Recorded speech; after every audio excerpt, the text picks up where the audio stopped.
Here we go. Hey, we are on our way to meet the Clash experts to work on tightening up our Depeche Mode sound. What's up, guys? How you doing? I'm Kook. What's going on? Brent. Nice to meet you, Brent. Very cool. Well, how'd you guys feel about your performance? It's a very fancy stage. It definitely was like an uncharted territory. Yeah. You know, like lights and sounds and Yeah. the whole setting. A++ for the commitment. Leo, you have a really great study of Dave's physicality. One of the things that I would like to see more is you to dial into the sound of his vocal a little bit more. That Depeche Mode sound is a really hard vocal to impersonate. And once we get those vocals under control, I think you guys are shoo-in to go make this thing happen. Let me hear you sing it just by yourself. 1, 2, 3, 4. Words are spoken to be broken. All right, so you're kind of in here. Think in terms of just confidence. You know what the song is. You know the melody. All right, 2, 3, 4. Vows are spoken to be broken. Feelings are intense. Words are trivial. Like you're singing it real confident now. Let's do it one more time. So play along with us, all right? 2, 3, 4. Vows are spoken to be broken. You understand? Feelings are intense. Words are trivial. Yes. Pleasures we make. Stop right there, because you're singing everything together. Vows are broken to be unspoken to be broken. So stop, get a nice deep breath, and recharge so that you got energy the whole time. Because the key is keeping it round. And your vibrato is amazing when you're singing it from here as opposed to there. Sing it all together. So here in my arms. Let's all do that together, all right? A cappella.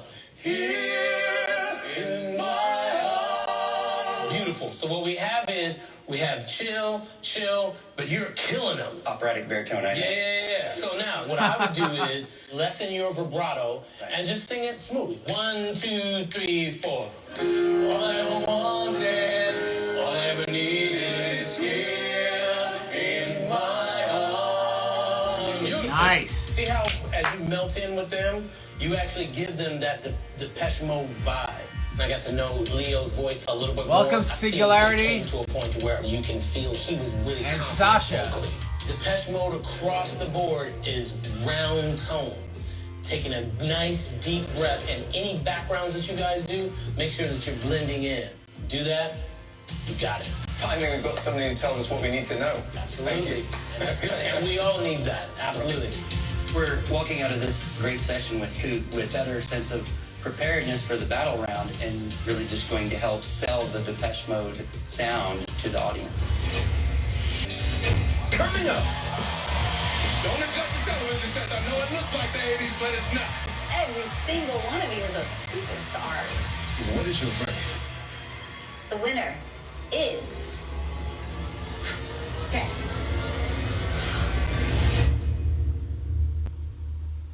So we've been friends since then, and here we go. We're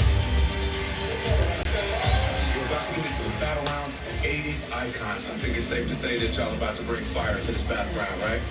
Absolutely. All right. Fire's coming. Yeah. Audience, are you ready? This could be a life-changing opportunity for all of us. Ray and Kook really took it to another level. They just made us feel more rejuvenated, got us to be more 80s grit, and I just feel much more confident that we're going to go forward in this battle. Super excited. Look at that. This performance is an incredible opportunity for us. For us to win, we really need to take Kook's comments to heart and really concentrate on giving an amazing performance.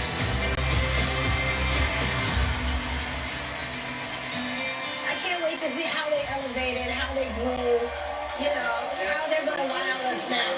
Kick ass! Let's go! This is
Yeah, there you go. Damn.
This is crazy.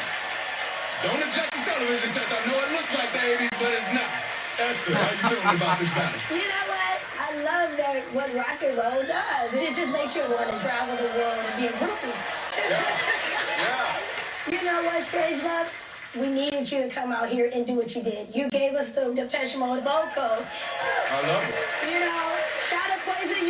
You guys keep on coming out here and entertaining the crowd. So great job just being committed to doing exactly what you came to do.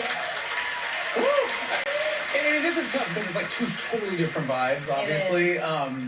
But the energy over here, Shot of Poison, really brought that rocker edge to it. Like it was like dirty and free and loose. Yeah. Now, Strangelove as Depeche Mode, I know, Leo, you went and saw our vocal expert to work on the vocals, and I felt that you were stronger today. I felt like you leaned into it more. Thank you so much. All you guys, like, I can really tell how bad you want this and how bad you want to win, because you took all of our notes. Thank you for blessing us with your performances. You guys look great, awesome. man. Judges, you have a very, very difficult decision. A lot to consider here. I'm probably going to try to fit. I'm probably going to try to fit into these pants. But while I do that, they'll make their decision. We'll be right back. That's a good band.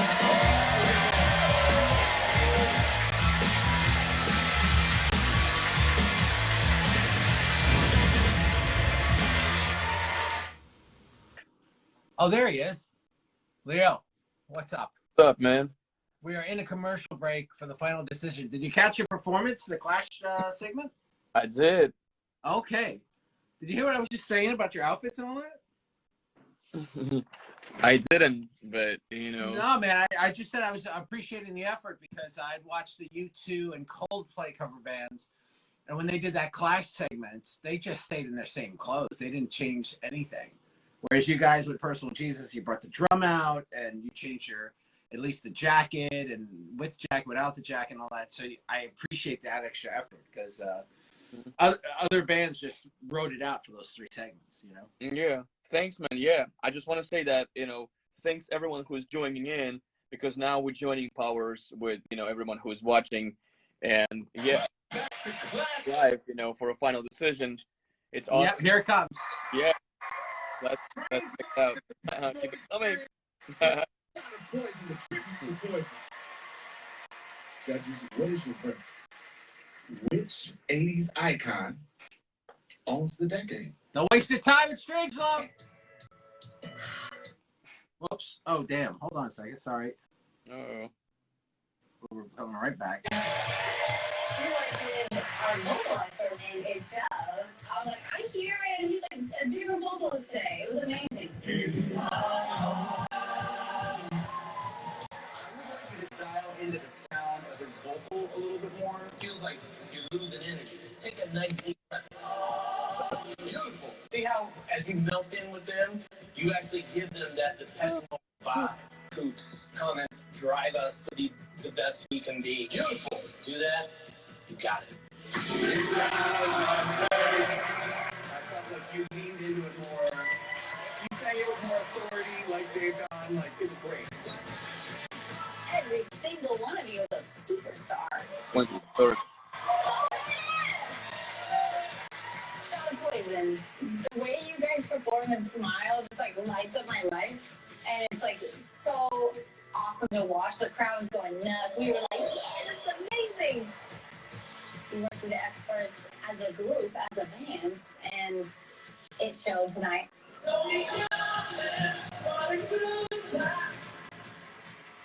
feel very nostalgic watching you guys. This is rock and roll. I want it dirtier, I want it a little messier. Right. All right, so that's nice, but you need to get gritty with it. I wanna love you. And you snap it. I wanna love you. That's it. You bring it down a little bit. That's rock and roll. Let's go, superstars. Thank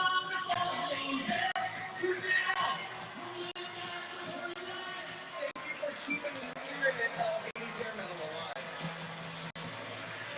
This is going to be a very difficult decision because you actually did what we asked you to do. But we have discussed it a lot and we have made our decision.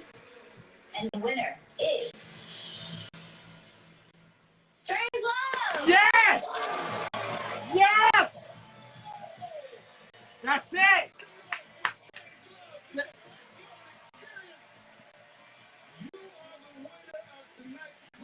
There you go! Can you guys see it? Everyone, Pamela. Congratulations, Leo, man. That's beautiful. Thank you. I'm just wondering if Woo! Yeah.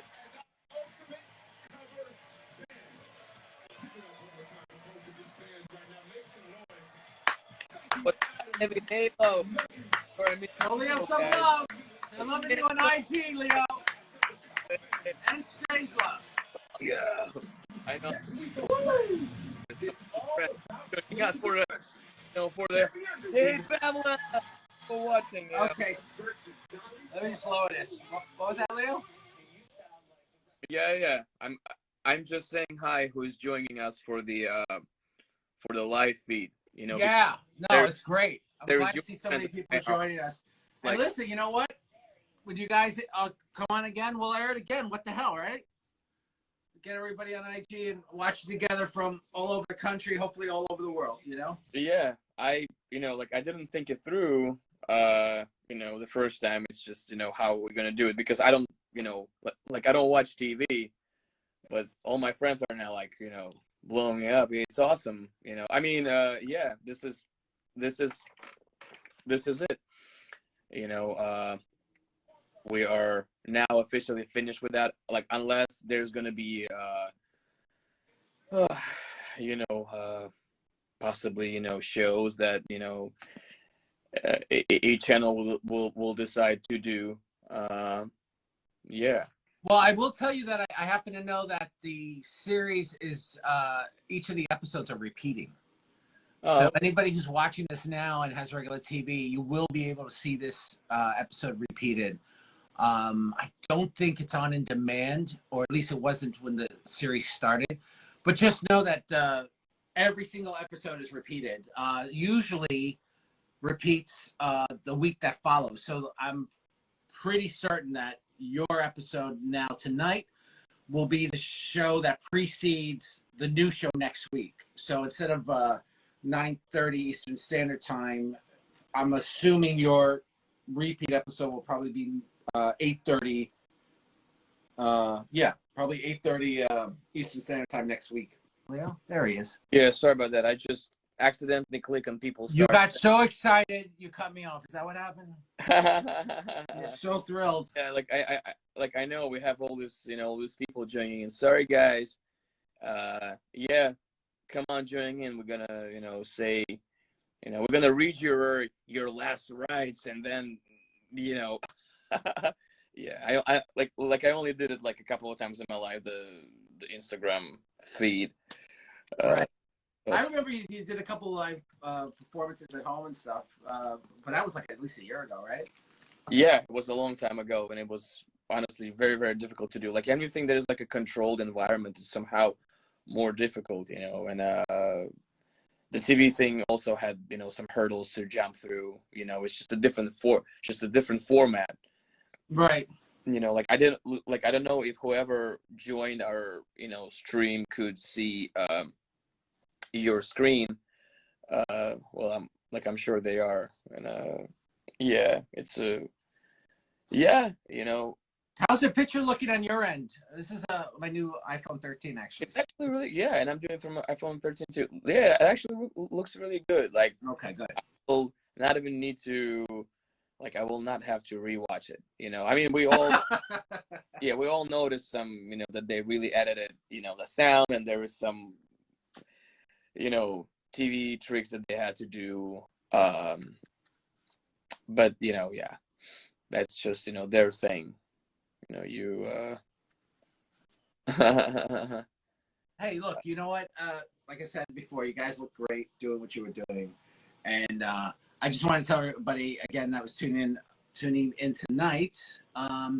If you missed the episode or whatever, just as this old episode is airing right now at 10:15, most likely either next week or the week after, we're gonna get that repeat episode for you guys right there. Leo, are you is Strangelove, I'm assuming, is performing in another episode, or do we not know yet? This is basically, that's it. Oh, that is it. We I mean, anything can happen, but for now, the first season is finished, unless they will want, something, I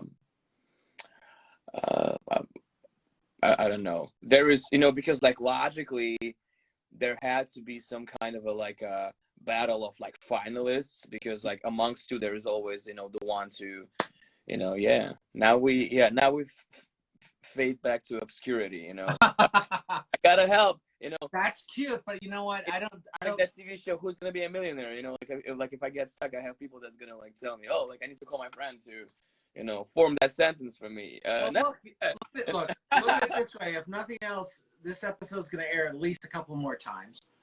The bandmate there was telling me that I think it's going to be on an NBC app, right? So it's going to be there. So regardless of how much, there's going to be new exposure that you guys never had before.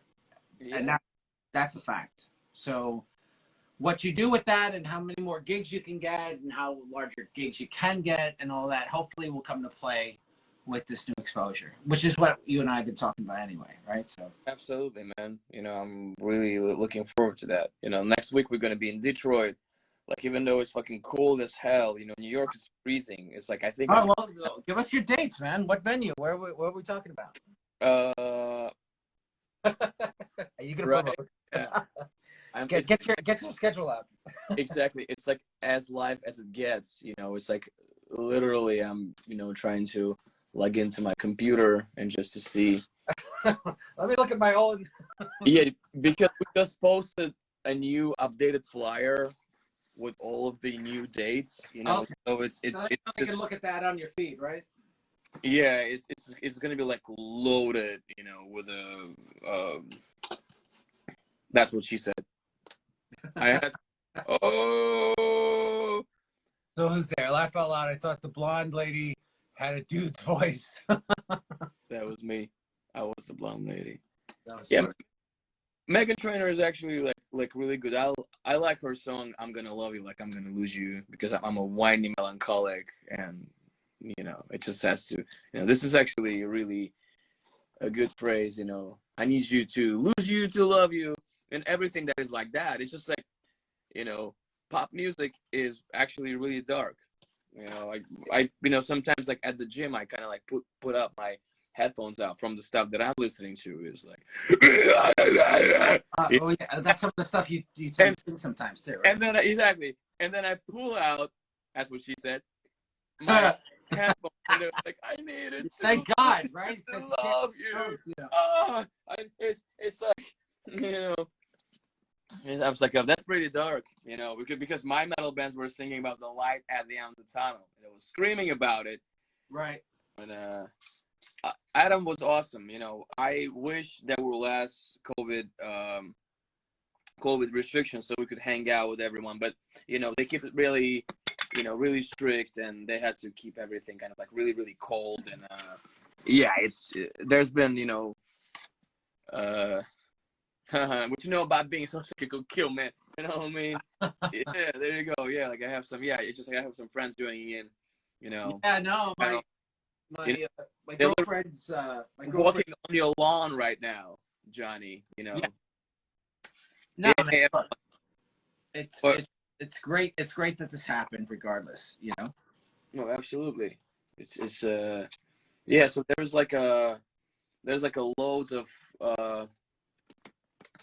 of new tour days. Yeah, we're gonna be there. It goes every week. So everyone just, you know, we yeah, it's gonna be, you know, really a lot of things going. So like one show a week through the next month or so.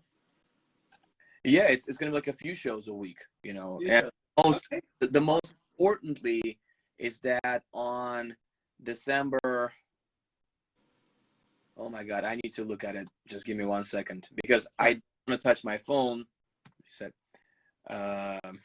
it's interesting though, like watching these judges. I know they have to get celebrities, but like they're so young, and I love these comments like while you're performing, like, oh, he really sounds like him. And all I could think of is, how much do you even know to make the comment in the first place? But that's me just being prejudiced because I've been a fan forever, you know? Yeah.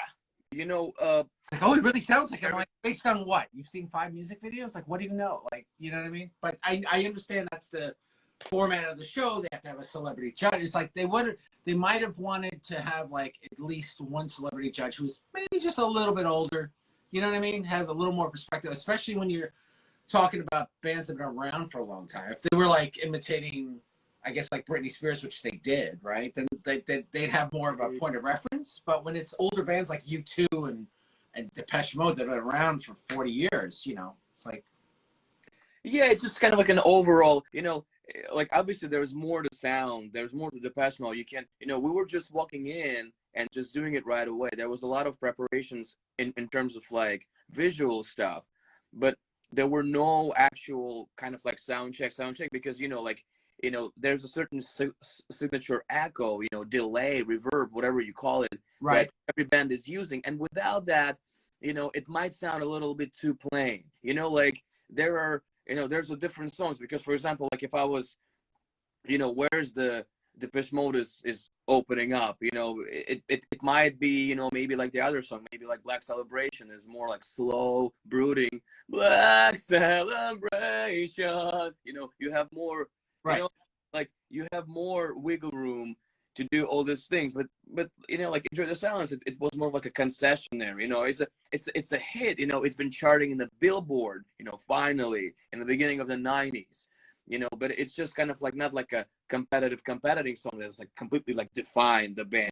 I would think on a technical level it must be hell for the sound people though, because they got like mix both of you bands, and not only that, but then have it be recordable and you know, in a multi-camera live shoot like this, which I'm sure they had to do work on, like you said before, to make it all cohesive. I mean, you're talking about two completely different sounding bands, and you're all on one stage. I mean, and so something gets lost in translation is my point. They had like a lot going on. Sorry, I need to like close it down. Like, I'm prepared for that. There were. Hold on. Yeah, maybe that's better. There were. Well, you're sideways now, but all right. Yeah, but it's supposed to kind of like adjust. Maybe let me try. Yeah, let me try. If you flip it over completely, yeah. Is it better? Yeah, I think so. Yeah, I can kind of see my tripod's kind of blocking my vision a little bit, but yeah.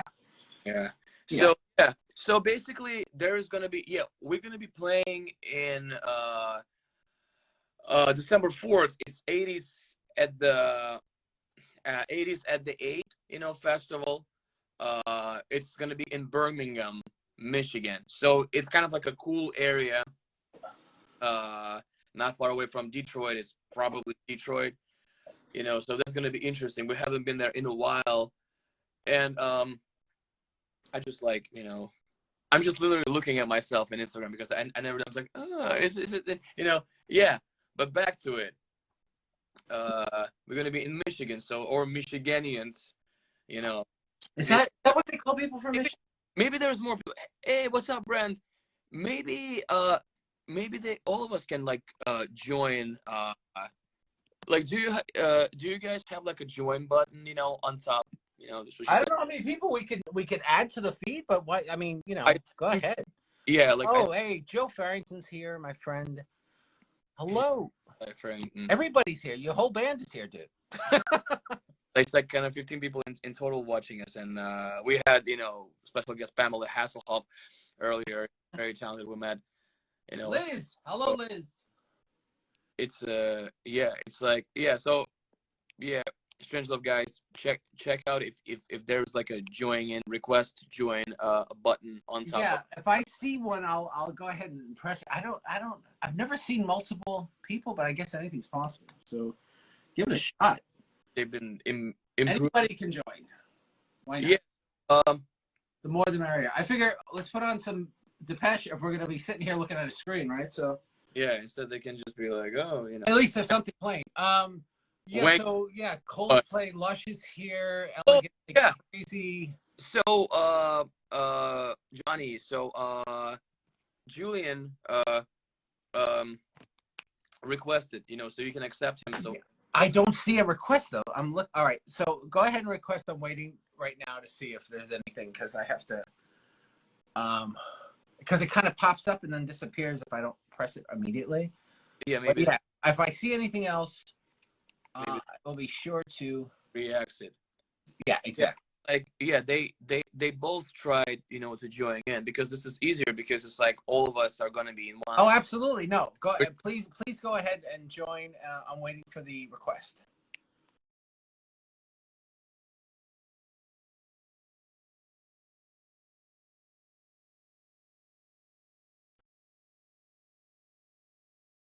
All times when I'm going to say that, guys. So if you don't like Michael Scott, I'm just kidding. So yeah, as far as the tour dates are going, we're gonna be like in Birmingham, and then we're gonna be in Orlando and Fort Lauderdale on December 10th and 11th, and New York, of course, New York.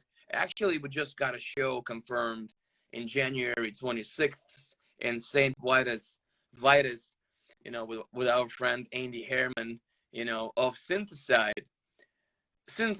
yeah. Oh boy, there's some history. Yeah. So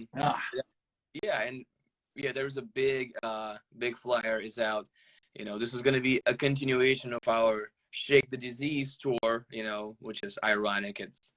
Where are you playing in New York, Leo?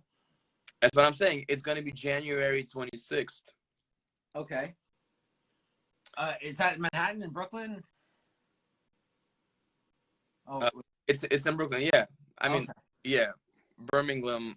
Yeah, Birmingham. Yeah. If any of your band members try to request, I don't see any requests coming in. So please do it again until I respond. I'm waiting for the Yeah, yeah, pop up.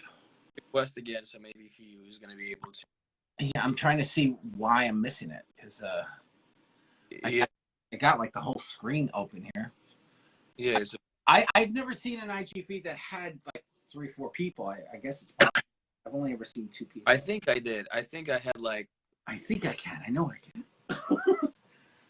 Yeah. Oh, it won't let us request. Okay. I just here. Oh wait, I see something here. Hold on a second.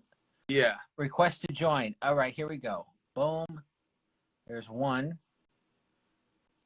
Awesome. Have more people.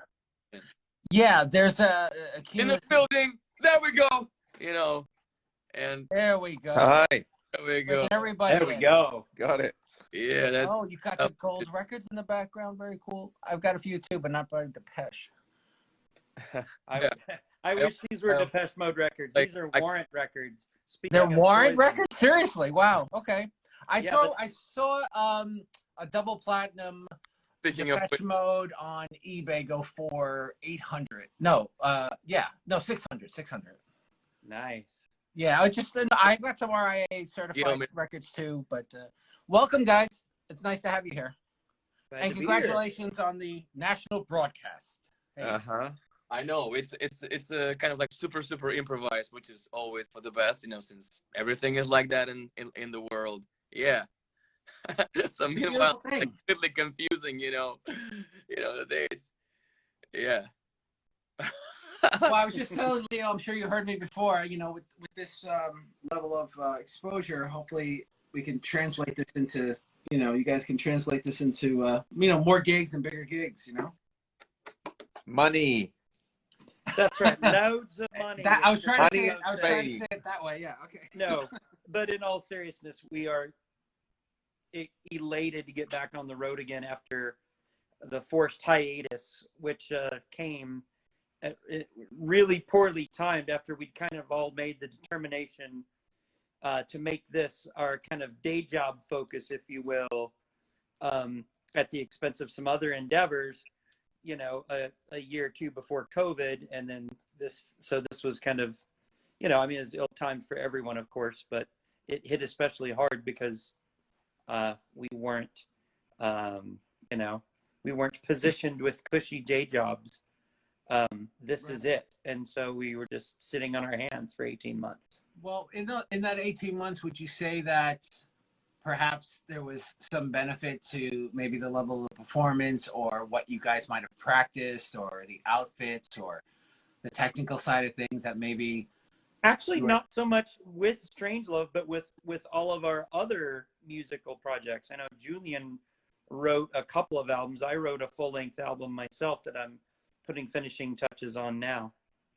Julian can chime in on his own endeavors. I know Leo did some remixes and production work and a bunch of stuff.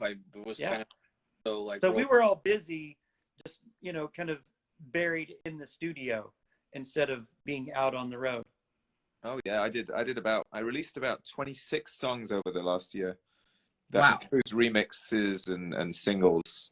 When you say remixes, are we talking about remixes of other people's music or remixes of your existing music? Yeah, no, I did Wayne Hussey from the Mission UK. That was one. I worked with David J from Bauhaus a lot. Oh, nice. Okay. Carmine from Bowie's band. Alan White from Morris' band. I was just David J's and hasn't he? Was that questions or what was that? That was a question. I thought, is David J touring or DJing or both? He's out with Bauhaus right now. Oh, right. And they're doing that. They're over in was it Mexico or something? They were in Mexico. I think they're in London recently, but he seems to be back. He got in touch with me yesterday about some stuff. Well, I did 4 songs with him over the last year. He wants to release it, so he's given me, while we were on tour, actually Sunday, he sent me all the sort of revisions he needed after he'd already signed off on everything. So I'm a little frustrated, but what David J wants, David J gets. Indeed. So you got a deadline to deal with now. I don't. He doesn't work with deadlines very often, but sure. I thought he made it your deadline. I meant. Yeah. I always work. I have to work with deadlines. unfortunately. Fine. Oh, that sounds great. On deadline. So even though it's 18 months of no Strangelove, it was 18 months of some kind of productivity across the board, sounds like. Yeah. Oh yeah, yeah. Oh my God, you were yes, I did a remix for Wayne Hussey, and then I worked with his wife Cynthia, as well. They're all on Spotify if you want to check them out. It's and the delicate MGT balance from of the all Mission as well. Who's that? And MGT from the Mission as well, and Slutsky from Murphy's band. That's et right. cetera, et cetera. Yeah, It's sort of all in the family. MGT was in Tricky's band. That's the one that impresses me. We both produced stuff for Ava Gore from Weird Wolves with Raph. You know, it's a band that, you know, ironically Martin Gore's daughter is playing in. Yeah, duo in Austin with me. Did some stuff where I live. with them too. Yeah, we all work with them in some capacity, haven't we? It's kind of weird.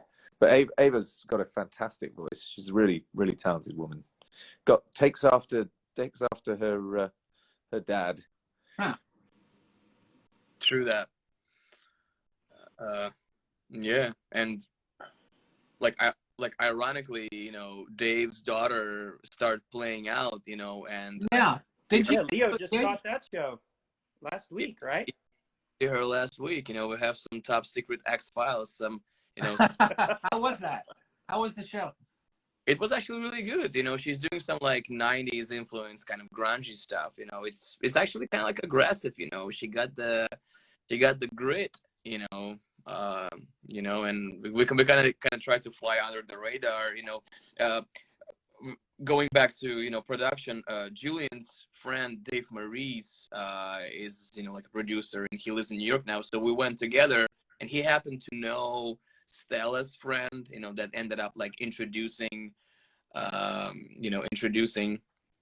to Stella. So it was just like an organic, you know, thing. Really cool, you know. Well, how long was the set? Did you do like a full set, or was it like a 45-minute thing, or? I think it was a good half hour. Yeah, that was 3 bands. You know, it was like in the Lower East Side, super authentic. You know, and it was just all girls bands. You know, but her band has some dudes in it. Other bands all with the girls, kind of like in rock and grunge. You know, so that was really interesting. Dark, yeah, for sure. And she did the photography for Dave's new album, Soul Savers, which surprised me. I didn't even know she was doing photography. Yeah, she's just like an overall very talented, you know, in rock and roll. You know, she came outside like kind of like smoking cigarettes, and she has like a very velvety logo. She was like, "Hey, I'm Stella," you know. You know? Yeah. I saw her, but like when she was like a kid. What was it, back in 2006, my an old ex-girlfriend of mine, her mom used to take care of Jennifer's kids, and that's how I ended up in 4th row. And I met Jennifer then, and Stella was like a baby, like I don't even know what the age would be in 2006, but she was tiny. And then I caught her at the Soul Savers gig. What was that gig? I want to say it was 2015. Yeah. Right? In Manhattan. Some kind of a hall. It was like not a. Yeah. It was a really shallow stage, and she Oh. was there, and I was like, wow, she grew up. And then ever since then, she's been performing. So. Yeah. So is it just a 4-piece band? What is it like? Is it like guitar based, like grunge? You said. Yeah, a bit like grunge, he mentioned. Oh, actually, let me ask you guys, because I VJ, and I had initially, the way me and Leo actually first met was I was doing a DJ set and doing videos for the Depeche Mode New York fan club back in, I want to say this was early 2017, and Leo was like a guest to sing live. And anyway, he needed some visuals in the back, and so they came to me like, hey, he's gonna like this guy who I didn't know Leo then. He had that long hair and everything, and I said, can you help him out and put something up there? And I grabbed something. I'm like, yeah, sure. And I kind of try to work with the music and make something happen. So I had asked Leo, and he didn't seem to know, so perhaps you guys do. Who like produces your background footage? and like what's the idea behind it? Leo dropped out for a second, but I can best answer that anyway. Okay, great. Worked with a few filmmakers and cinematographers and video editors. One is a friend of mine that's been a friend probably 15 years, Raven Kilna. She's a really talented visual artist and filmmaker and editor. And some of the others were done just by outside sources. Some were like one was kind of a famous in the Depeche Mode circles USC like graduate level student film that somebody had made for Blasphemous Rumors. And so I just, wrote to the director and got permission to use it. And so we've kind of, and some were even the things that were just kind of imagery, found footage based stuff that our former singer put some of that stuff together. So it's come from a lot of different sources, actually. So would you say that with all these different sources, do you have it like negotiated for like, all right, this first 5 minutes is going to be for this song, and or does it have some kind of sequence that coincides with the songs? Yeah, everything is synced to the songs. So when we change our set list, all the videos, magically accompanying them in the same way. So is that something that's being controlled off stage, or is that something that, I mean, you said it's synced, is that synced with like your keyboards, or how does that work? With the playback tracks that have like the drum machines and everything going that we program. And so, yeah, that's all just on a computer on side stage. So once you get the video, you correlate it with the programming of the drums and so forth. And yes. So exact lengths, and then you can manipulate it how you want. Yeah, in fact, depending on the venue we play, we've played some venues that had really nice, like perhaps LED screens behind the stage, but not necessarily the best lighting. But the sort of the rhythmic flashing and all of that happening in sync with the music from the imagery is a light show unto itself. So it kind of compensated when the lighting is subpar. Yeah. We're talking about the background screens, Leo. Yeah. You joined us late. Welcome back. Yeah. No, it's just interesting because when I done that for Leo, I was literally doing it live, and then I've seen bits and pieces through feeds or whatever of the different things that you guys have, and it has been a very big mix of I've seen obviously the music videos thrown in there as well, but then just generic footage that kind of works with the particular song, or in this case, like you said, there was someone from USC did a video for Blasphemous Rumors. Was it just like a newly shot kind of? No, it was actually shot in the 80s. It was like period authentic, I think, done just a couple of years after Some Great Reward came out. And it was a USC graduate film student, and but it just perfectly suited the music. Was it like footage? It was just footage that he had shot at that time, or was it? Yes, yeah, no, it was like a narrative music video basically. Gotcha. They just made their own music video for Blasphemous Rumors. They just made like a conceptual piece. Yeah. For that song. I got you. Okay. And it's got some kind of obviously some vintage feel that you must have liked, right? Yeah, absolutely. Yeah, I mean, it was like black and white and had grainy, probably shot on 8 or 16 millimeter, and kind of had that Anton Corbijn aesthetic, which is interesting because that predated his involvement with them visually, and him giving that kind of visual cohesiveness and push in that certain direction. Right. So this film student kind of presaged that. So that's why, I wanted to nick it so badly, and found them and wrote them, and they were happy for us to utilize it and repurpose it. I did something a little similar. I don't know if it's similar exactly, but I had a similar theory. Let's put it that way. That at the Depeche Mode New York fan club, I would do the visuals for like several of the gigs. So like you're seeing right now, we're looking at these videos, right? And you're seeing Dave sing, and you're seeing him play guitar and stuff. And what I did was I put together all of their documentation, all the documentary footage, especially from those remastered CDs that came out in 2006. So I took all of the footage of the band, and I took out intentionally every single time they spoke, every interview clip I took out, every time you see Dave singing. So it ends up being this condensed compilation of just visuals of the band doing various things, whether it's strumming the guitar, playing the drums, walking in the studio, making a funny face, walking down the street, getting off stage.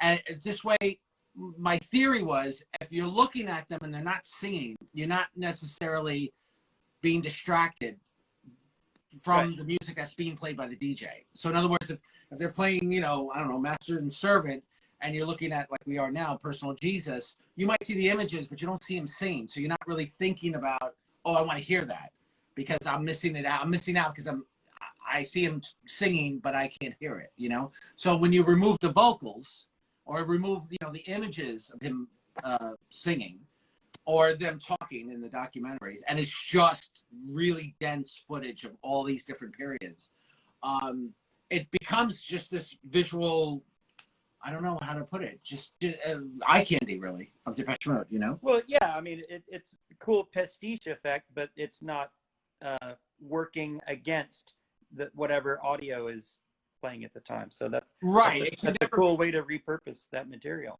Exactly, because you can't sync what a DJ is going to play and not play. So because of that, I would just take all of their footage and kind of do it in reverse and have like the most recent stuff first, and then like literally go back in time as the night got later and later.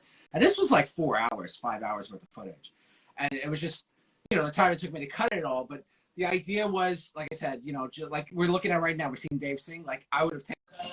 There he is. Hi. Good evening, Pasadena! There you go. All right. Oh, thanks very much. Good evening. Thank you very much. All right. Or should we say, good evening, everybody? Everybody. Everybody. Beautiful to be with. That was great. I started babbling, and I think we ran out of the 60-minute time limit. I know they have a time limit, I feel like an idiot. I'm like talking to myself. I'm like, no one's saying anything. Either I'm being really boring, or oh shit, we got cut off.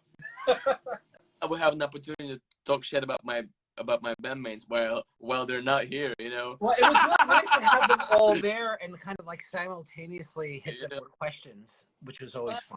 Hello, what's up? Yeah, I'm just like I have different friends. DJ Cali 80. What's up? Yeah, we've got a lot of people joining us here.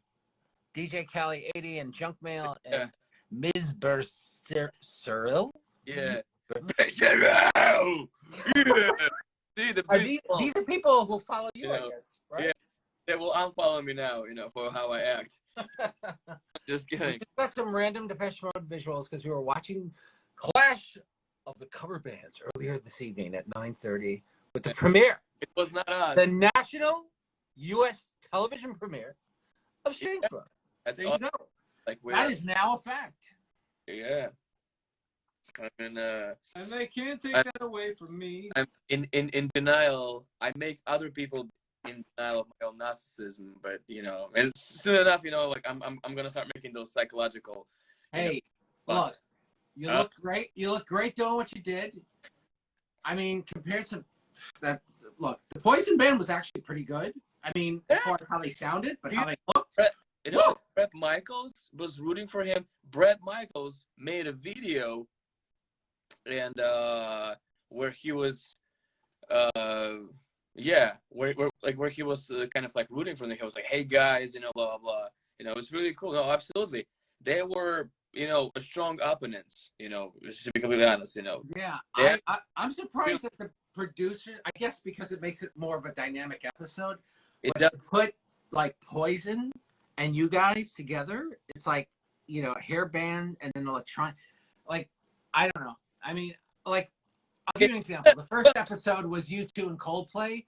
At least they're in the same ballpark. Do you know what I mean? But which also makes it, from the entertainment standpoint, I went to see Meshuggah, super heavy, freaking, progressive brutal metal, and Led Zeppelin-like band was opening for them.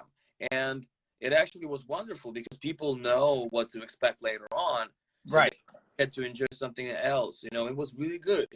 I remember Crowbot was somehow opening for them. I mean, from a ratings perspective, the potential ratings perspective, I mean, it absolutely makes sense because you're going to get a wider grouping of people. You're going to get all the metalheads and you're going to get all the electronic people watching that episode. So like that makes sense, but aesthetically, musically, to put you two guys together, it was like apples and oranges, where like I was trying to say earlier that that first episode had you two and Coldplay.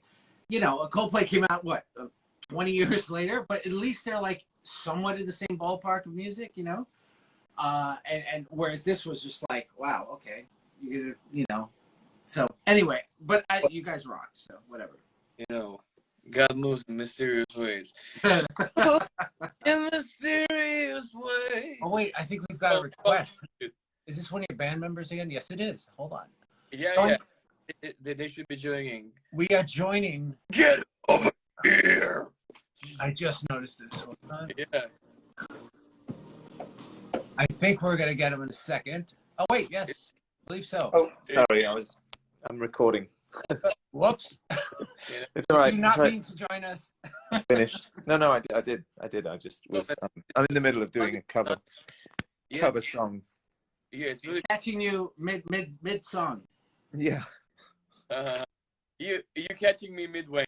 Sorry, that's an well, that's what this sort of thing is, right? That I'm saying is like, it's gonna turn into OnlyFans just in a minute. We're just gonna wait for more band members. Leo, don't get me banned and start exposing yourself, okay? You know what I need? Not that kind of interview. Okay?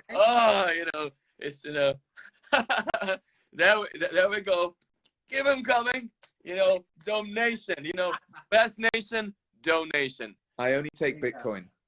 Yeah, you guys got to get one of those starter funds, right? When I'm invested in. Yeah. For new wardrobe, for more wardrobe clothes, so you can have like new outfits for like every gig. I know. We are. I love that silver suit jacket, by the way. Thank you. Yeah. That was sweet. I just bought myself a pair of I just had to get them made. George Cox, that designer out of England. He makes the creepers. I just got like a silver pair of creepers. They're on their way, and I'm like, look at that jacket. That would go so good with my creepers. So it's like very similar. That jacket was actually Brent's wife present. It's really good. Even though it's from the wrong era, but they were still like, okay, let's do it. Because I was singing Personal Jesus, with the jacket that is from Ultra era, so it's like, but in the end, it doesn't even matter. See what I did there? In the end, it doesn't even matter. Wrong tribute. It's definitely exclusive. What we're doing here. Starlight Goddess says, even though I didn't watch the show, I'm not subscribed to that channel. They put the show. I must confess, I miss you guys, and I hope to see you again someday. Well, that's sweet. That episode, if you do get access to the NBC app, will be available streaming, I was told. So if you can get the NBC app, you can watch it there. Or if you know anybody with regular old television, it's probably going to repeat within the next couple of weeks. So you can catch it on their repeat slot, which I believe is 10:15 on Wednesdays. So there you go. And that's for everybody listening. Tune in. Morrissey Girl says, hello, Leo. I said it. Welcome back. Exactly. Peacock. I think it is Peacock, yes. Miss Berry, I'm like randomly reading these things. I'm like, okay. No, it's all good. You actually. Hello, Lena. While the other guys, I'm, saying exclusive crazy stuff, and doing, Yeah, so we were talking before we got cut off because we were blabbing for like an hour straight. But great, that whole episode, like a big part of that episode aired during that piece. We were talking about the background screens, and I was going on and on about the screens I do for the Depeche Mode New York fan club here. And then we got cut off. So that's where we left off. and we're also what were we just talking about? You guys, what you guys did during COVID, and different projects and remixes and performances, and you got to see Stella Rose in concert. You said, Leo, recently. Yeah. Yeah.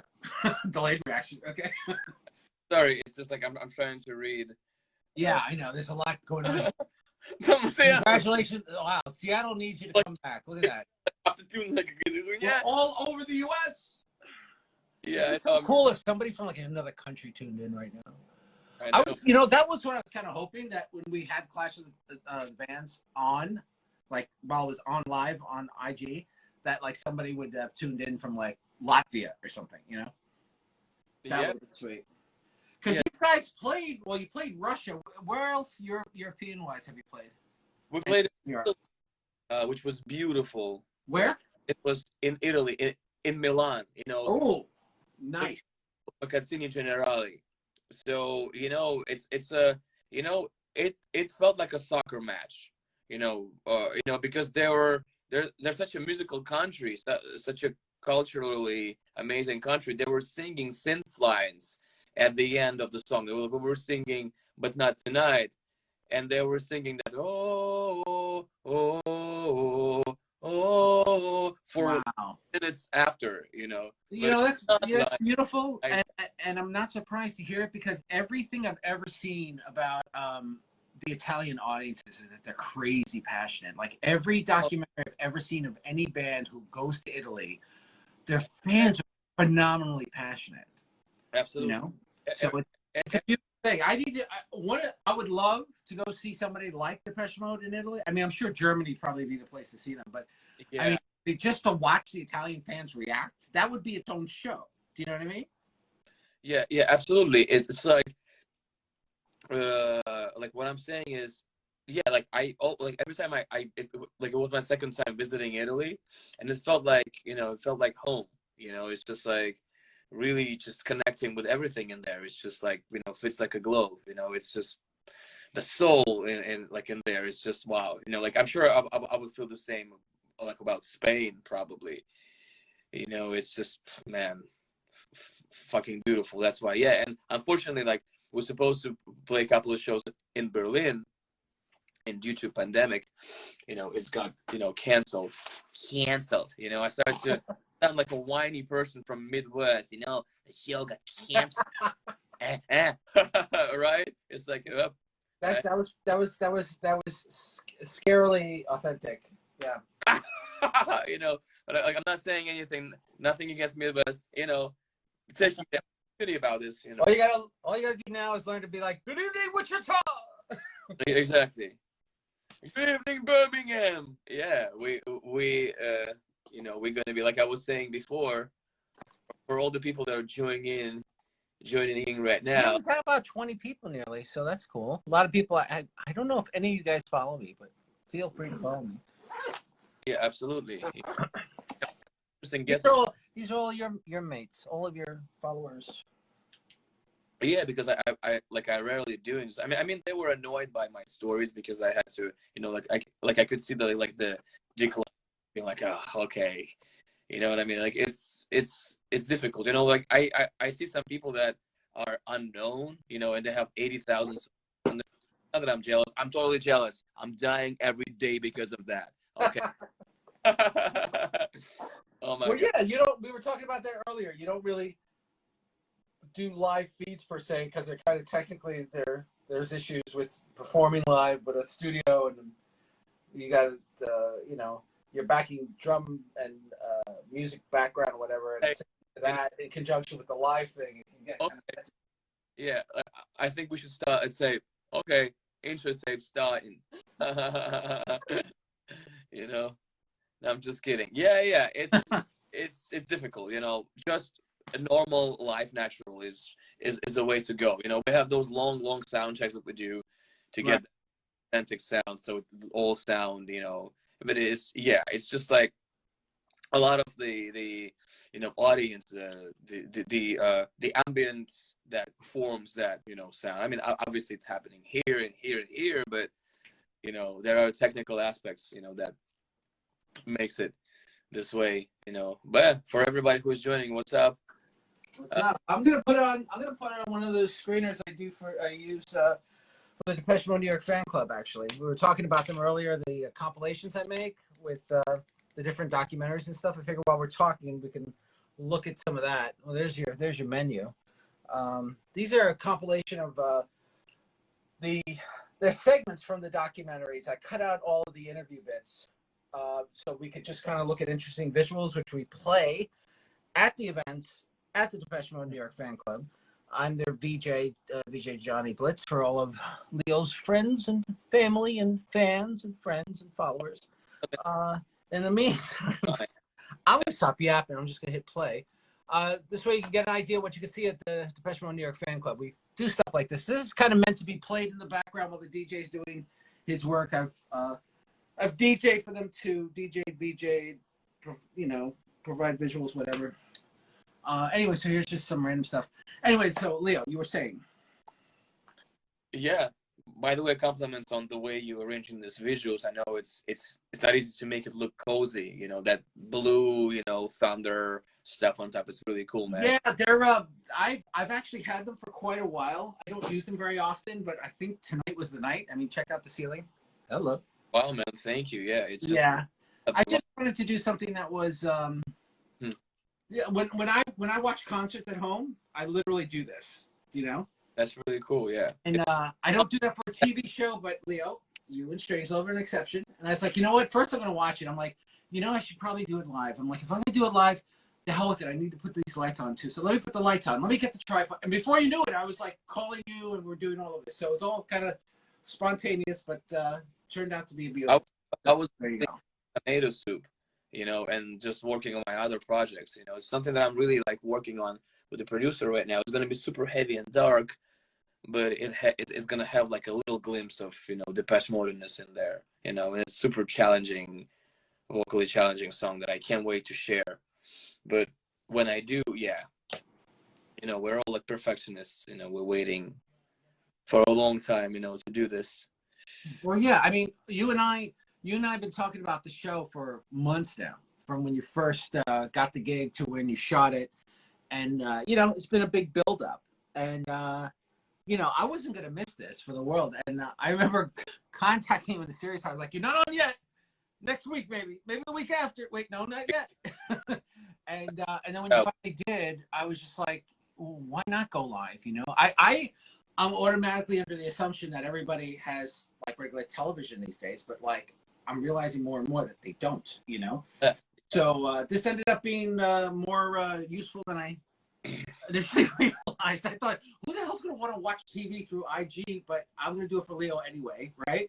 And then meanwhile, all these people tuned in because they only have Netflix or they don't have, you know what I mean? So it was just nice to have something. Like you knew that I, you know, it's just, yeah, it's interesting how, you know, the mind works, you know, because we want to see you make decisions, you know, with your televisions, you know, for once, you know. There. Well, like I was saying before, you know, Strangelove premiered tonight on Clash of the Cover Bands, and it will be repeated. It's going to be on the Peacock app, which you guys can get. I think it's like $6 a month or something. But anyway, if not there, if you know somebody has normal television like I do, you know, you could just go to their home. It's going to repeat.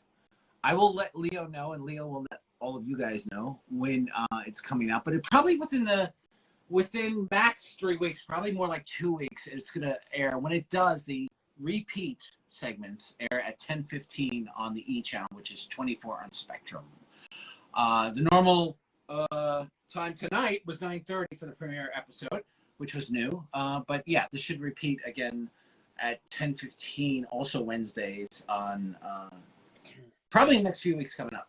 But yeah, I'll let you know, and then you can go crazy. And that's kind of another reason, Leo, that I even did this tonight, because I saw how many of your fans were, you know, posting the little teaser for tonight's episode. Oh my god! And then you reposted their story. Exactly. And I was like, this is like 8-10 people like just talking about it. Like, can't wait to see it. And I was like, you know, I need to do something. You know, so here we are. 15,000 of views and thousands of comments and likes on the preview video that, you know, Entertainment Channel was teasing people with. It was a lot of support, and plus it was my birthday when we were playing, and when we were actually playing shows. So my social media is absolutely busted up. I think we got. But Hi. Sorry, still recording. Oh, there you are. Okay. Well, you look like you had put in a request. No. I'm doing I'm tracking a song for a friend. All right. Well, then I guess disengage. But I'm happy not to be recording. I've been recording all day, so. Oh, we gave you an excuse not to work. Fantastic. Yeah, absolutely. Well, this is you know part of my work. This is what we do. So. Well, yeah. I mean, you are being in. Oh, yeah. We're kind of doing an impromptu interview, so yeah. I suppose this is some sort of work, right? Absolutely, it's pleasurable work. But then you know what we do is, so we're very lucky in that respect. Yeah, absolutely. I decided to put on some screening visuals I put up that I use at the Depeche Mode New York fan club. Instead of just watching music videos, at least it's something a little more dynamic to show of the you know, group throughout the years. But anyway, so what are you recording right now? he bounced again. He did? Again. Never again is what you saw. You know. What? Yeah. Well, I don't see a request from him. If he wants to come back, I will let him in. Meanwhile, his face is like frozen on the screen, which is odd. So. Yeah, it's usually kind of takes, you know, yeah.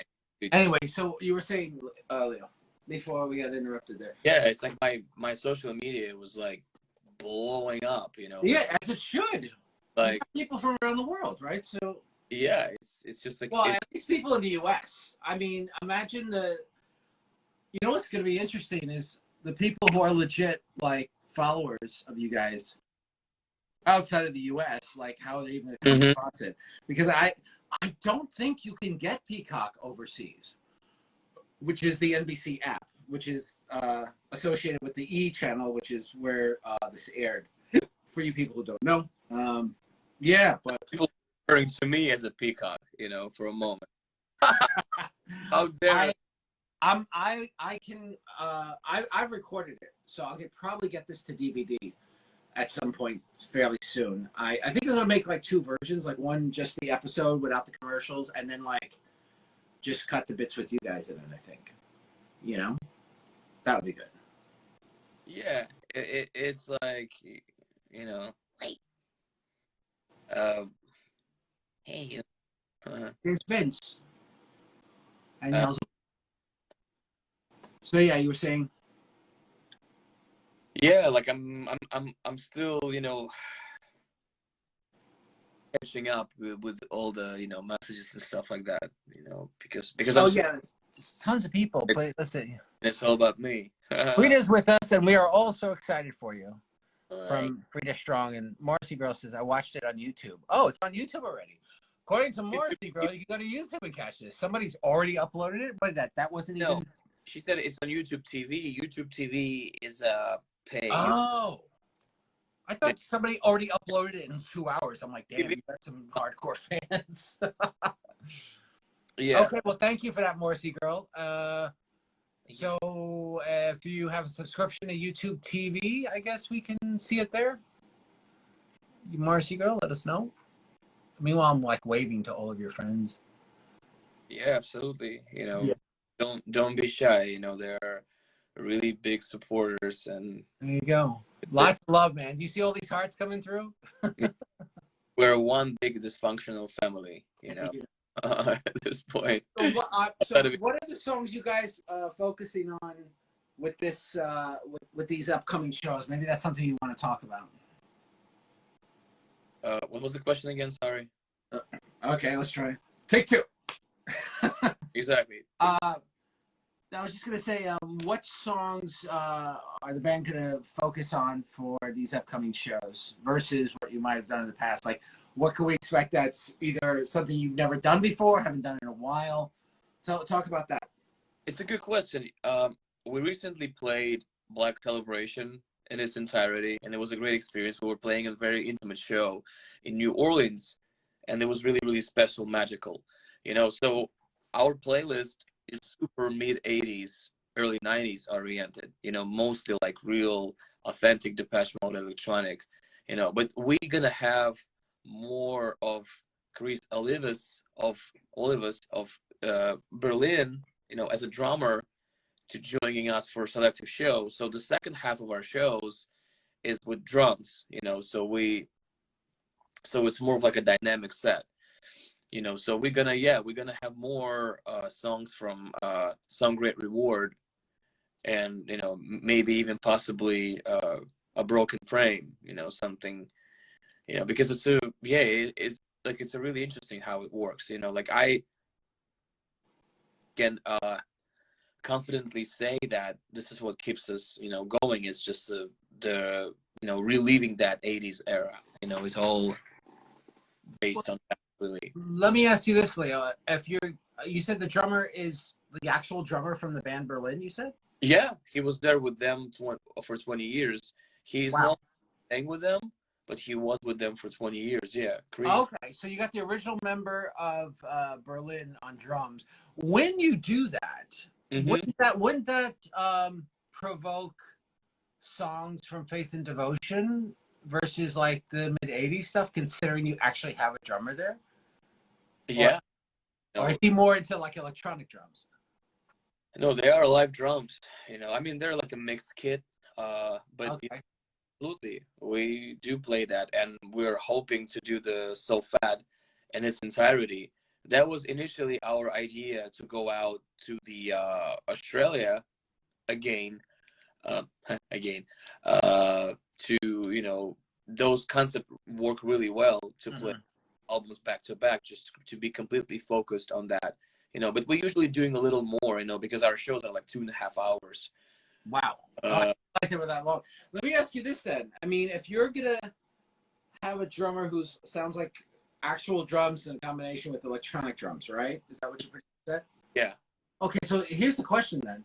If you're doing mid 80s songs, which are very kind of industrial, right? That we were talking about the albums that you mentioned earlier, that's going to propose a different kind of like chore for the band, in a sense that what I'm trying to say is, like, if you look at the tour for, say, Songs of Faith and Devotion, and it's kind of the first time Alan's like playing live drums, if I remember right. And in that tour, they of course had to play some of those older songs, and some of those songs did get translated into drums at that early stage that had never had drums on them. And if you're hitting albums like, look, Broken Frame's up here right now, Broken Frame or any of those earlier records,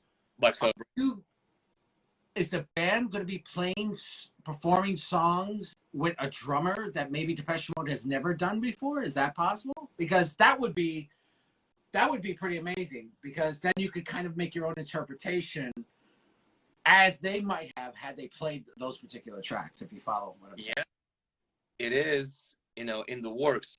We actually gonna we have something that we did as Strangelove, kind of independently from touring. We actually did like a 80s rendition of Sister of Night song. You know, it's actually going to be available through a German compilation, but we're going to also release it, you know, in America. There was some kind of a glitch within the mastering. It's not like an official thing, you know, but we're still gonna like release it, because it's really interesting how it, you know, how it came out to be. So it was it's like a CD compilation of Depeche Mode covers that you guys are included in. Is that what's happening?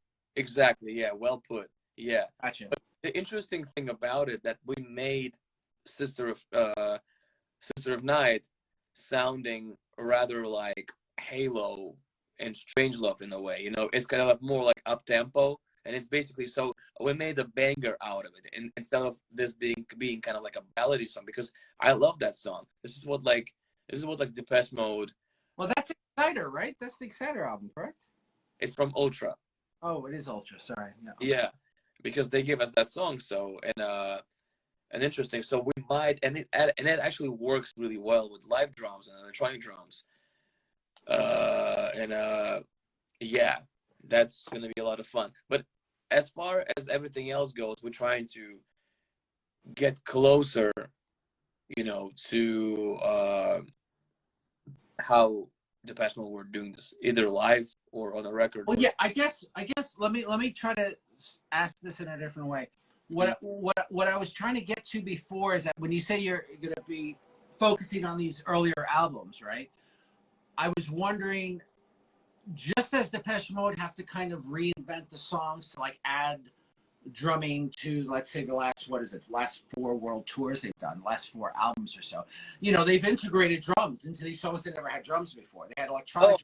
Now, you've got, what is it, Christian, and he's just like filling all of these great little, turning it into like some like pseudo album version / remix, and all kind of fused together, making something brand new, something very makes it very special, makes it very exciting. So I guess with that in mind, I'm wondering, are there possibly singles or album tracks from those albums that maybe Depeche themselves, since they've had a drummer, haven't touched yet, and maybe you guys are going to try to tackle? Because wouldn't that be an interesting interpretation if that's the case? You follow? Yeah, we might do it. But the thing about us, you should at least do 1 or 2 tracks like that they purposely haven't done, and like pick those tracks and try to work with them with drums and create your own version of that kind of fusion that they do live, because that's what, in my personal opinion, that's what made some of the more recent tours more exciting to me as somebody who's been, I saw what was it, Black Celebration was the first tour I ever saw. So to watch them reinterpret it with all of this, the drums and everything, was, made it new, No, of course, yeah. It's just the way we do it is we're doing a fully authentic 80s set at first, and then our drummer joining us later on during the set. So there was a point in our show, so we're first giving people what they want, because we're trying to emulate that time era in the right, because you got to play the hits and you got to give them what they came for. I get it. And also kind of like trying to emulate even the atmosphere, of like what's going on and all that. Right. Makes sense. I mean, that's what probably 70% of the people are coming for. They want to see the hits. They want you to dance and look and dress just like him. And I get it. What I was proposing is taking the music side. I mean, if you have the drummer, utilize it. Do you see what I mean? That's of course. Anyway, Of course, it brings certain songs on a completely different level. Right, and that's the whole point. Like, if Depeche Mode haven't hit some of those songs since they've had a drummer, and I bet you there are, and I bet you some of them might even be singles, that if you took those songs and got that with the drummer, you might have something that Depeche haven't bothered to investigate because they got such a lineage of hits. Do you see what I mean? And then you'd like have a hook in to something that Depeche ought to have done, but maybe, can't fill it in their sets, or, you know what I mean? Yeah, no, of course. It might just bring another dimension to what you guys are doing. Do you see what I mean? Yeah, there is, definitely a room, a little bit of a wiggle room.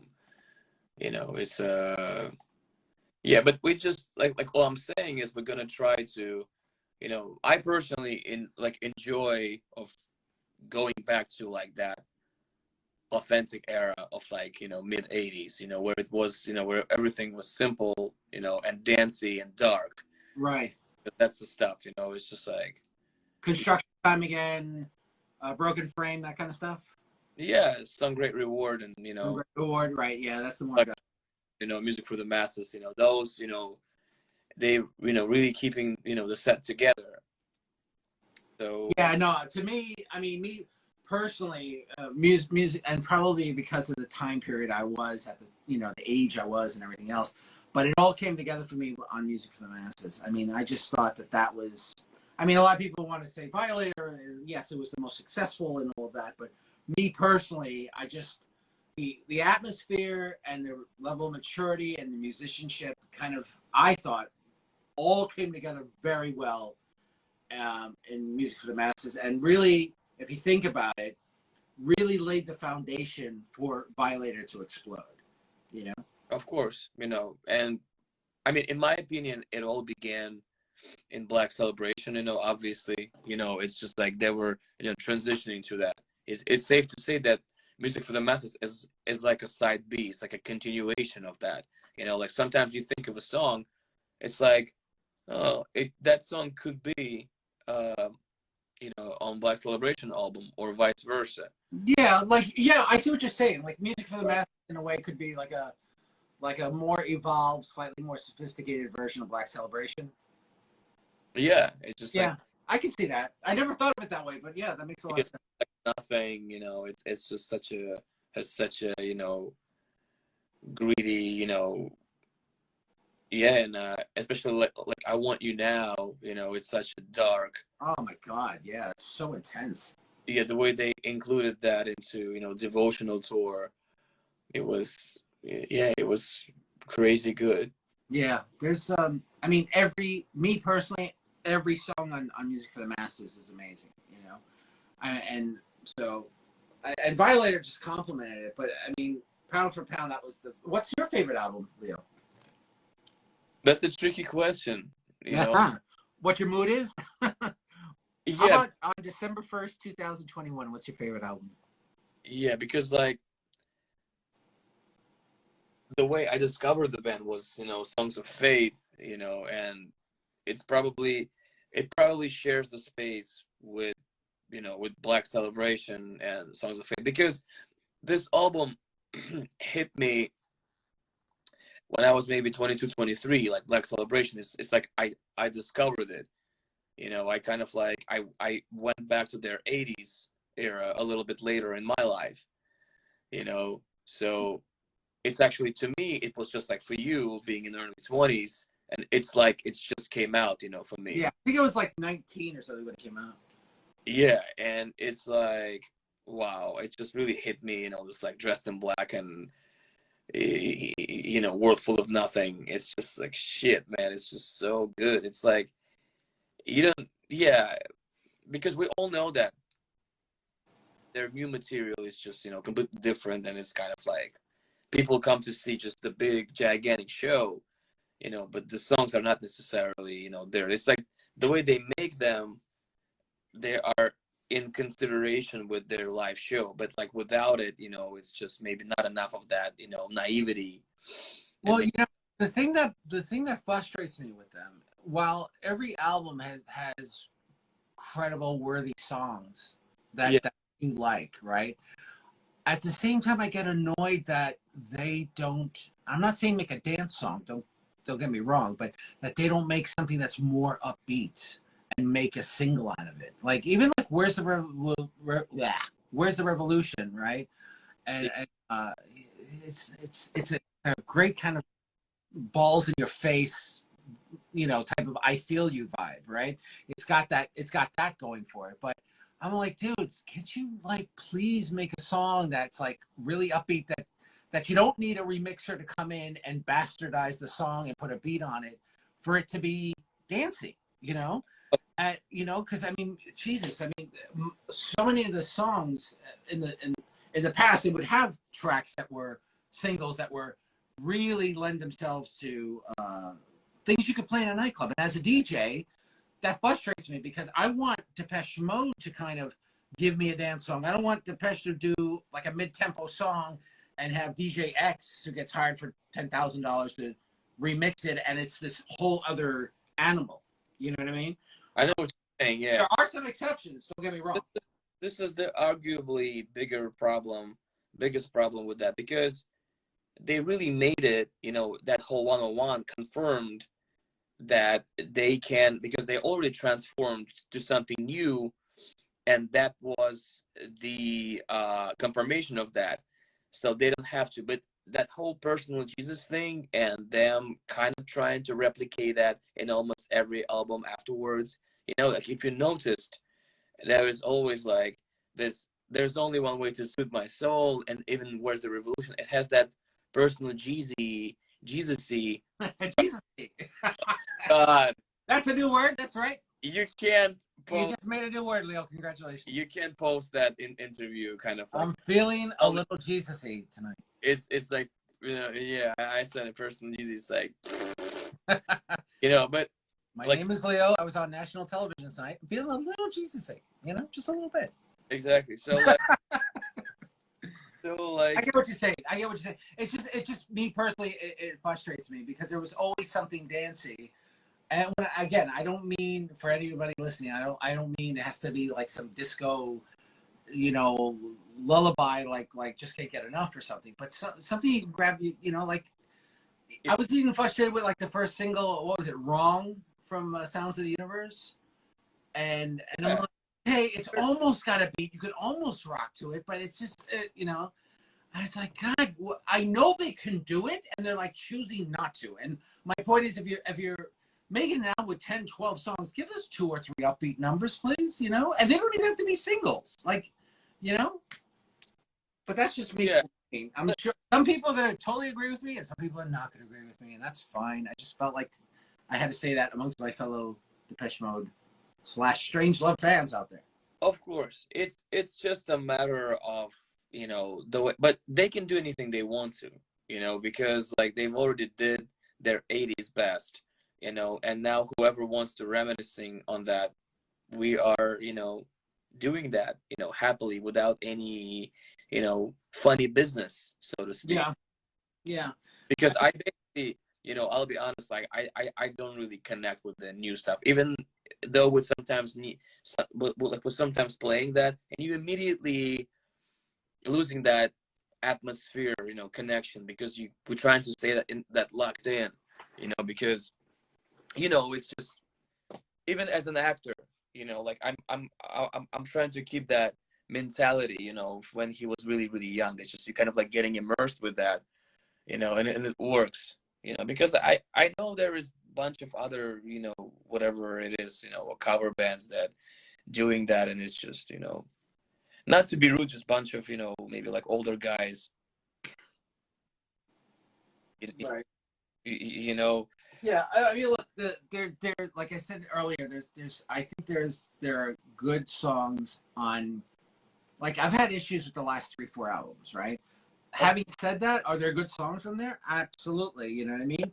But they're just so esoteric, and some of them are just, I don't know, like they have so much talent, and I feel like I know you guys could do something not better than that necessarily, but something that's more lively. You know, it's sometimes it gets almost downright ambient. It's like, all right, you know, and I'm just like, you know, it's like lo-fi music almost sometimes. You know what I mean? Which is fine, you know, but I want more from Depeche Mode. You know. Like when, like, you know, let's talk about the name of your band for a second. I mean, Strangelove, right? So that single comes out, you know, even the album version was already a dance, like a very dance song. Anger, man. Then the 7-inch fucking move, you know, was a hype version of that album version, and then, and I'm sure somebody out there might correct me on this, but as far as I know, Strangelove had the most remixes ever of any Depeche Mode song up until that time. Like there was literally like 13 officially released mixes, or 12 officially released, and there was a bunch of bootleg mixes. But even back then, they had a couple of bootleg mixes on vinyl. But as far as the band releasing them, they did like 9 or 11 different mixes, going all the way through 1980, like basically from like early 87 through middle of 88, they released like at least 10 mixes of Strangelove. And they were amazing, some of them. In fact, I loved one so much that one of the videos, if you guys want to check it out, if you go to VJ_Johnny_Blitz at YouTube, you'll see my Strangelove Pain Mix music video remix that I did. It's like, yeah, I mean, a couple other people tried to do it. Depeche pulled them, but they left mine. I got to communicate with them about the video, and they've left it up. It's been up there for years now. And it's really like the official remix music video for the Pain Mix of Strangelove. It's got like at this point, I checked like about 3 months ago, it was like over 100,000 views already. So if you guys want to check that out, I'd love for you to see that and comment and tell me what you think of it. Once again, it's VJ_Johnny_Blitz at YouTube. You just go in there, you'll find it, look at my videos, and look for Strangelove Pain Mix. And it's kicks ass. I really worked my tush off on that. And I actually aired that at the Depeche Mode New York Fan Club. Back before I knew you, Leo. That was a couple of years before we met. I can survive that. But you gotta check it out. You should check it out too. By the way, I should send you a link. I don't know if I ever showed it to you, but yeah, we were talking about actually how we met. We met through the Depeche Mode New York Fan Club. Yeah, and I was playing my solo songs, my sad and happy, of hope and sadness, stuff that I'm still working on. A couple of, I released a couple of songs which became a reason of the scandal in Russia because of how I was reminiscing on borderline disorder. I had to, after all these years, something to. Oh, you're talking about the days in Russia, like not Russia. You were from it was like pre-perestroika, right? Yeah, but okay. I'm saying that during pandemic, there was that misunderstanding with one of the Russian artists, because she released an album called Borderline, and her album cover looks just like the cover for my single Borderline, and her stylistic elements of her album were also reminiscing on that. And so I had 500 of out of nowhere, journalists chasing me down to comment on that resembles, and of course people were also talking shit about me because, how can he say anything if he is the one who's copying Dave Gahan and doing the Depeche Mode thing? Yeah, but Borderline song is my song and I wrote it, and it has nothing to do with anything, and it has a bunch of Easter eggs that they, didn't dare to investigate better. I had Chris Hardwick in that music video. And I also have a girl that is a main actress in my music video who is daughter of Howard Kaylan of the Turtles. So happy together. Yeah. Yeah. And because they're fucking assholes and idiots and not a very smart people, they didn't investigate it, enough of the, materials just to properly take me down. So they had like a very invalid, there were people that were, of course, it gave me a lot of views on my music videos like that, but it's just like on a surface level, they didn't really get that, what I tried to do. So it usually just, speaking of doing the original stuff, it's very difficult today to, Right. So that gig you did for the Depeche Mode New York Fan Club was a combination of your work, and then you did I think you did some songs for Faith and Devotion, right? That night? I think we're talking about the Depeche Mode New York Fan Club circa, was it the end of 2016? Yes, correct. Okay. I pitched in a piece from the Inside song, which was from Ultra. Okay. I think I did a rendition of I did like a potpourri, like a compilation. Right. It was Black Celebration that was right. And so that night, I remember I had never heard of you at that point, and they said, yeah, some guy's coming, he's gonna do like Depeche Mode. I'm like, okay, let's see what this is about. I promise you, I wasn't expecting much. I was like, yeah, okay, sure, some band, and we'll see what it is. And man, I was like, whoa, wait a minute now. And I came right up to you right after the show. I'm like, dude, you got it, man. That was amazing. I was like right there, and you were gracious as all hell. And I had to do the video. We were talking about that. These same screeners that you're seeing in the background here, I did some similar stuff for that performance, so that you'd have some kind of background. The organizers of the party were just like, oh, can you? I was doing visuals for the party anyway, so they said, can you do visuals for him too? And I'm like, now? So I pulled some DVDs and figured out something and got some stuff up. And so Leo and I collaborated. The first time we met, we were already working together, which is kind of cool. Yeah. We just like connect, just kind of like right away. Yeah, know what to do. And you know, you're from Eastern Europe, and I've had a lot of experience over in Eastern Europe, so that didn't hurt. So, Elegantly Crazy says a lot of the new stuff doesn't quite have the same oomph, wow factor as the other material. Thank you, because I completely agree. Yeah. If you like mellow electronic music, then Depeche Mode is exactly what you should be listening to right now. Do you know what I mean? But if we're talking about, you know, circa 85 through like 91, I mean, that stuff. I mean, Master and Servant. I mean, what a dance song. Are you kidding me? Like that on its own, even before the remix, was a great song to dance to, you know?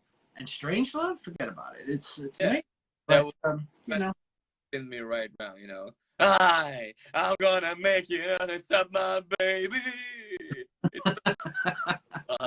Yeah, it always makes me think of that song, you know. It's just like every time it goes in, it's just like, it's so, yeah. Yeah, I mean, it was just more upbeat. And I wish for the fans, they'd be like, you know, we're into this vibe. We don't do that anymore, but we're going to do this anyway for the fans. So there's a little variety, something a little more lively, something that's going to work well in a concert situation, you know, and do something more upbeat. Having said that, I think that we were talking about this earlier too, how the reinterpretations of the lives of the songs live not only bring new life to the song and that's what makes the show exciting. Life. It gives it a new life, exactly. But also, I think, and I wish I could tell you what songs that I'm referring to, but I remember hearing songs that were a little downbeat that they made the drums more prominent and actually made it a little more upbeat and gave it a little more tempo.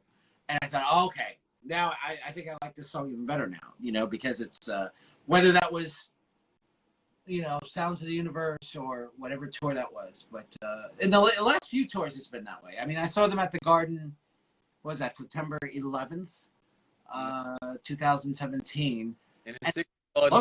And I mean, I enjoyed the show, you know, but yeah, I wish, you know, yeah.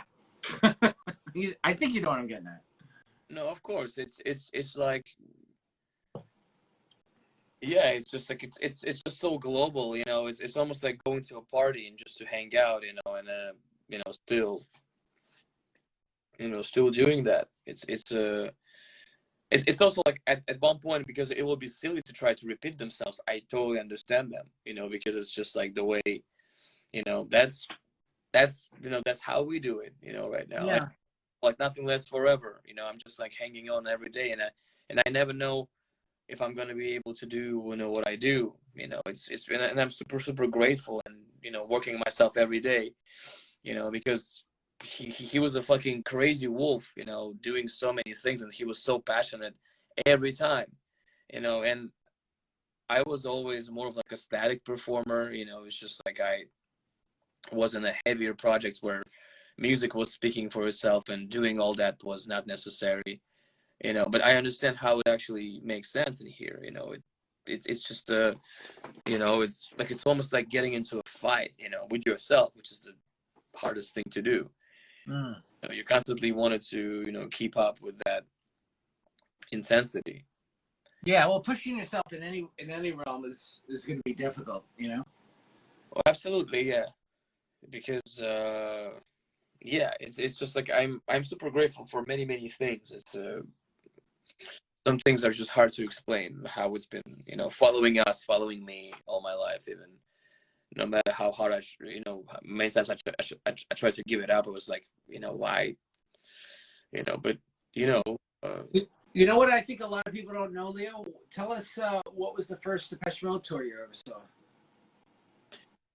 I attended versus like it was Playing the Angel in Madison Square Garden. Oh, I was at that show. Okay, 2006.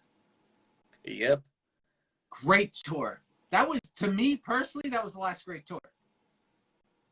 I mean, everything else has been good, but not as good as that. They kind of hit that, and it's never been quite, for me personally, it hasn't been the same since. But yeah, that was, I mean, John the Revelator, every time I DJ for the Depeche Mode New York Fan Club, of course I'm playing John the Revelator. You know. Of course you are. Yeah. Because the song is about you. There you go. And the remix is not bad, and it's a lot of fun. I don't know if you saw it, but I actually DJ'd in Russia back in 2019 at the Depeche Mode bar. It was like July 2019. I knew some people over there, and did 2 different sets in that one night, and it was a ton of fun, man. Because I played like remixes of John the Revelator, which is why I remembered it in the first place. There's some videos. I don't know. I don't think I have any videos posted. I have the. If you people are interested, I want to say it's Mixcloud or SoundCloud. Well, one of the two. If you look up my name as it appears in my profile, you can check that out if you want to listen to the live sets that I did for that Depeche Mode, the DM bars they're called at the in St. Petersburg from July of 2019. That was fun. We mixed. We took remixes of. It was mostly Depeche, but I threw in some Soft Cell and a small handful of things like Wolfsheim and Hertz and people like that. But it was a blast, you know. And they were so appreciative. Oh my God. Hertz were there? Huh? Hertz were there? No. I was mixing this. I was playing this music. I had 2 different DJ sets at the DM bar. Yeah. The DM bar in St. Petersburg, you know, the DM bar like they had in Latvia? Yeah. I've heard about that. Yeah. So I DJ'd there. I was trying to say, July of 2019. So like I said, it's on, I wish I could tell you, it's either SoundCloud or Mixcloud. If you guys want to check out, again, just as my name shows, VJ_Johnny_Blitz, you can go check that out. Listen for yourself, write whatever you think about it. It was just fun because I think the novelty of knowing that like somebody from America was coming there and was connected with Depeche, you know, was a big deal for them, you know. I mean, I was thrilled to say I'm gonna DJ in Russia at all, you know what I mean? But their appreciation and their enthusiasm was infectious, you know. So I'm up on this 2x4 stage doing this gig, and there we go. Doing this gig, and they started moving the tables and the chairs, and then like I had a whole group dancing right in front of this tiny stage I'm at, and I'm just like, look at this is great, you know. And it was because it's not a club, it's a bar, but like a bar with a decent sized floor, and the floor slowly more and more turned into a dance floor. So it's fun to see the camaraderie, and that's really the brilliance of any music. Really is like a band like Depeche Mode, how they can unite people like you and me, Leo. I mean, Depeche Mode is the reason I know you. Depeche Mode is the reason all these people are listening to us right now and who follow you, and why you're on national television tonight. I mean, music unites in a way like few things can even get close to. Yeah. Whether it's a friendship as we have, whether it's a love interest or your girlfriend, your wife, you know, people who meet at concerts and get married, and people who propose at concerts. I mean, you know, music's such a bonding thing. I mean, I know. No, absolutely. You know, even there is a friend, Juliet, joining me right now. You know, we connected for the band that we're listening to, like a Russian band, Grimm Brothers. That, and that really kind of like, made us interested in what we're doing. And yeah, it's just really is, back, like, especially me and Brand back into MySpace years, we were actually getting some traction with our own material, so I tasted that live a long time ago when I was in my early teens and my early 20s. We have our own projects. I mean, they were of course reminiscing on all of our influences and more, right? So when and then just business had changed, and it's we just it's very difficult to create something that can have an amplitude like that. But it's never too late. We will come up with something. If one thing ends or continues, and you just create something else. Some of my favorite artists were involved into so many things, and I liked them all. You know, like Chester Bennington, I loved him in Grey Days. I love him in Linkin Park. You know, he was also doing a great job, you know, with Dead by Sunrise, you know, mixed members from Julian Kane, Orgy, you know, and they also were doing rather like Depeche, you know, Nine Inch Nails stuff in there, you know, which is like fucking great, you know. Well, yeah, I remember Orgy from like, what was that, 99? They kind of came and went, like in one album, two albums, that was it, right? I recently run into Jay Gordon, you know. That Blue Monday cover they did was amazing. Yeah, it's cool. I mean, they have a couple of original songs, you know. It was just yeah. Dreams in Digital was one of the ones that comes to mind. She's dreaming. Digital, that was pretty good. Do you better say nothing? Damn, sing other songs, you know, without anything. That's great. I love that. The way you overpronounce it. That was funny because some singers, they don't necessarily sing. It's just how they pronounce the words. I was talking to my friend about this the other day. Those of you who know Peter Murphy, like, yes, he can sing, but like half of his technique is the pronunciation. Of course, yeah. You listen to Eddie, there's the story goes. Yeah, or like